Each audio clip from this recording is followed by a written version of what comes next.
Buddies! Ako si Teacher Noemi na magbabahagi ng ilang kaalaman tungkol sa masustansyang pagkain. Gusto nyo ba na makasigurong masarap at balanse ang pagkain ng inyong pamilya? Paano ba natin maibibigay ang sapat na nutrisyon sa ating mga anak? Tara, alamin natin gamit ang Pinggang Pinoy! Una sa lahat, ano nga ba ang Pinggang Pinoy? Ayon sa Food and Nutrition Research Institute, ito ay gabay para sa wastong nutrisyon ng ating pamilya. Ang Pinggang Pinoy ay nagsisilbing food guide para malaman ang recommended proportion ng bawat meal. Ang tatlong food groups ng Pinggang Pinoy ay Go Foods. Sila ang nagbibigay sa atin ng enerhiya para sa araw-araw nating gawain. Grow Foods, o ang pagkaing tumutulong sa ating lumaki at lumakas. At ang Glow Foods, o ang pagkaing pinoprotektahan tayo sa sakit at nagpapatalas ng ating isip. Makikita rin natin sa Pinggang Pinoy ang water and nutritious beverages.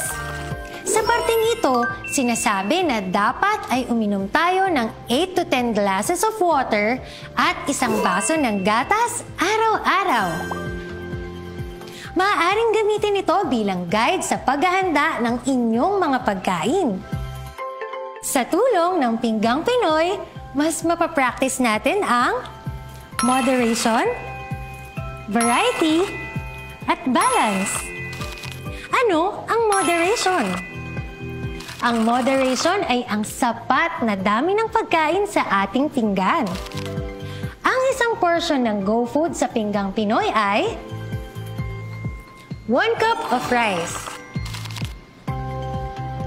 4 to 6 small pieces of pandesal, 1 cup ng pansit,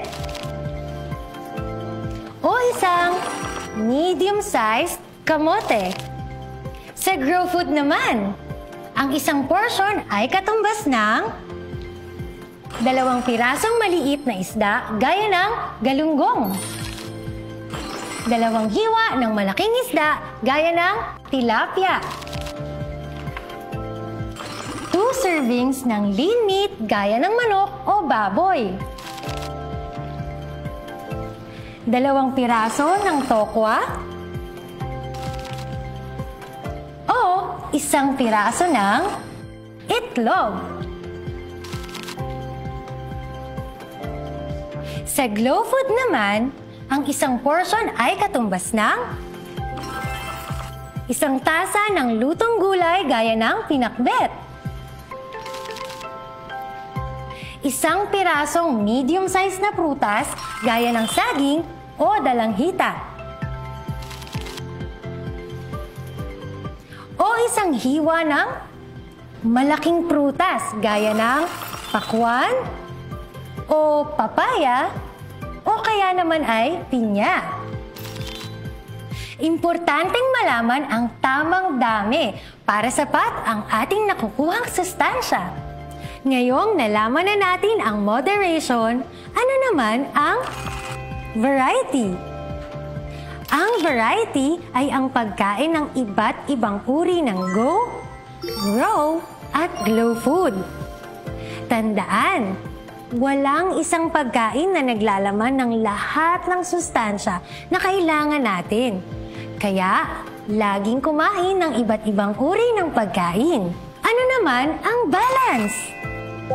Balanse, dahil may Go, Grow, at Glow ang ating pinggan.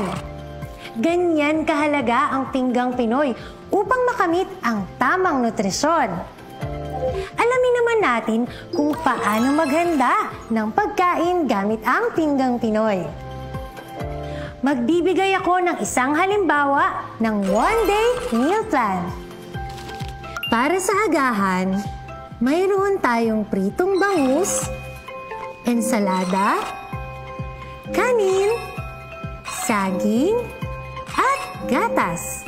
Para naman sa tanghalian, Maaari tayong maghanda ng chicken tinola na may papaya at malunggay. Ito ay one-dish meal, kaya magkasama na ang grow at glow dito.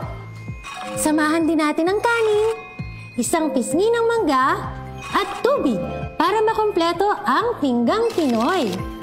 At para sa hapunan, maaari tayong maghanda ng pritong galunggong, pinakbet, kanin, pakwan, at tubig.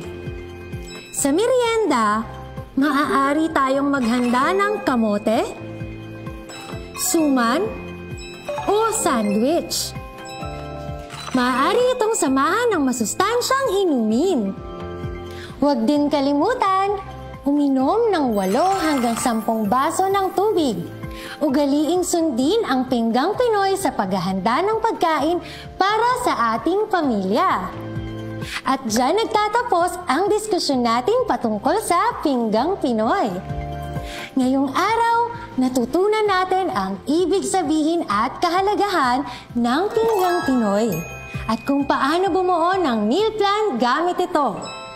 Kaya, mga mommies and daddies, gamitin natin ang ating natutunan upang mabigyan ang inyong mga anak ng tasty at balanced diet. Muli, ako si Teacher Noemi at sana ay marami kayong natutunan ngayong araw. Hanggang sa muli!